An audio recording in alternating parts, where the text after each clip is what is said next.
Welcome to the You Were Designed for Greatness podcast. Each week we will bring you inspiring tips, stories, and ideas to help you be all that you can be, discovering your greatness. Featuring Donna Tashton. Donna is a transformational life and health coach, a highly sought-after public speaker, and the founder of Vibrant Living. She has helped hundreds find a better life, free of stress and living the greatness they were truly designed for. And now, your host, Donna Tashton.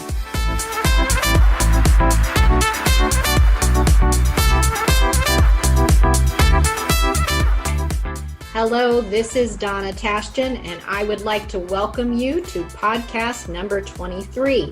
I am excited today. I have my special friend, Kris Mann, with me here today. Kris, say hello to everyone. Hello, everyone.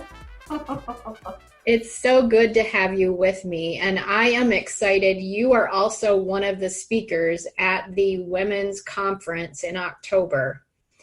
So I want people through this podcast to get to know you, and to be able to share some of the things that you are passionate about and why I chose you to be one of the speakers for this conference. So tell me about you and what is the vision for your ministry? Well, my name is Kris Mann, and my husband and I have been involved in the people business for almost 40 years. And my vision, our vision collectively, is to assist people to stand up and be who they are in their community, in their life, in every dimension of who they are. My personal vision is to help women, because circumstances of life have created women to feel vulnerable. And in that vulnerability, we either say no to situations and opportunities, or others say no. And so my goal is to challenge women to stand up, that they have their own 2 feet, that they're able to be everything that they were created to be. And that who that is powerful, wise, empowered, validated. There's nothing that they cannot do. Thank you, Kris. That is amazing to learn about. How long have you been passionate about women? I would say that I have been passionate about women for almost 20 years. I would say maybe 15. Awesome. Yeah. It wasn't, I was always afraid to step in that direction because I wasn't sure I had anything to help them. But I had an experience, and that experience helped me to realize that that's why I'm stepping forward. And that's why I have all this time. So if I hear your heart correctly, you felt inadequate to be able to help women because of your own fears and other people's opinions, right? To do what you believed that was the call of God to do in your life, and that you felt limiting and scared, but you have such a love and tenacity for women that I want that to come across in people listening so that they know you in a way.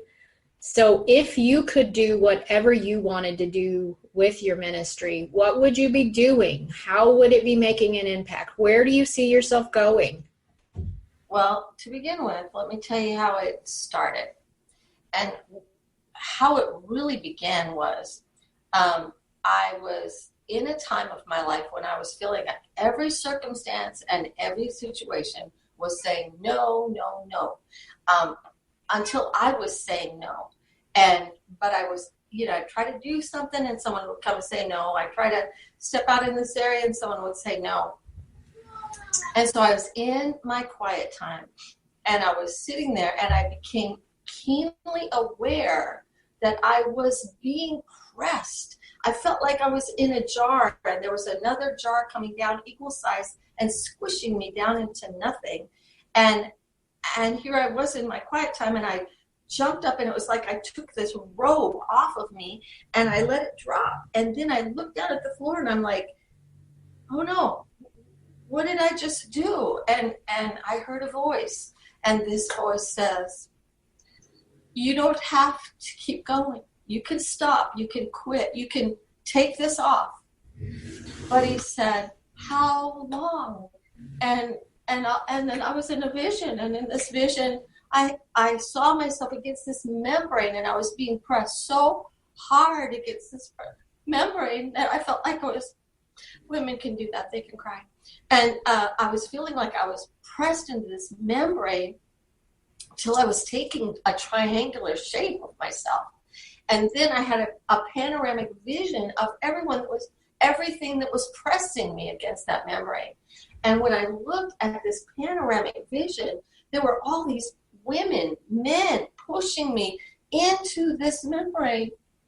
And this voice said, you can move. You don't have to do this. You can take that off.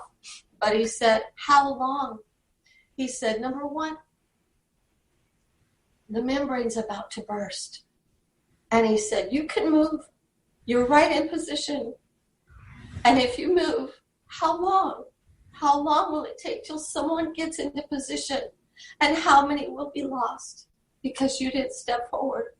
And so I said, okay, all right. And so I kind of picked up whatever this imaginary robe was and put it back on. I said, okay, I'll do this. And from that moment on, I was aware that I have something to say.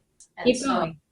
And so in that, all of a sudden I was really freed up from all those bondages that I don't know if the membrane broke. Maybe it was a membrane in me at the same time. I don't know. But I do know that all of a sudden I was like, okay, I can do this. I have something to help people, women especially, so that they know that they have a purpose. They were created for purpose, and circumstances and situations and the words of others do not dictate who they are. They get to move and be who they really are created to be. And helping women to begin to believe that is powerful. That was a really emotional experience for you to embrace doing what was in your heart, even though you still felt afraid. That's right. Or maybe afraid, that's part of it. But for me, it's feeling like inadequate. And I care so much about women that I didn't want to fail and not do. Can you resonate with that?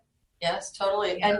And, I think so often one of the things I really don't like to do is to start something and create expectations and then not fulfill them, either in myself or in others. Not that I let that kind of have any pressure on me, but at the same time, I want to do something. I want to be, one of the things I told the Lord one time, I said, Lord, I am going to be steadfast. I'm going to be totally immovable. When I step forward to do something to help somebody, I'm going to be there. I'm not moving. I'm going to do it. And I think so often circumstances, situations make us kind of wishy-washy. And so we're on, we're off. We're a roller coaster, but I just decided I was gonna get on it and stay there. And my goal is to help others to do the same. It's, the circumstances of life try to make choices for us, but we're the ones who make the choices.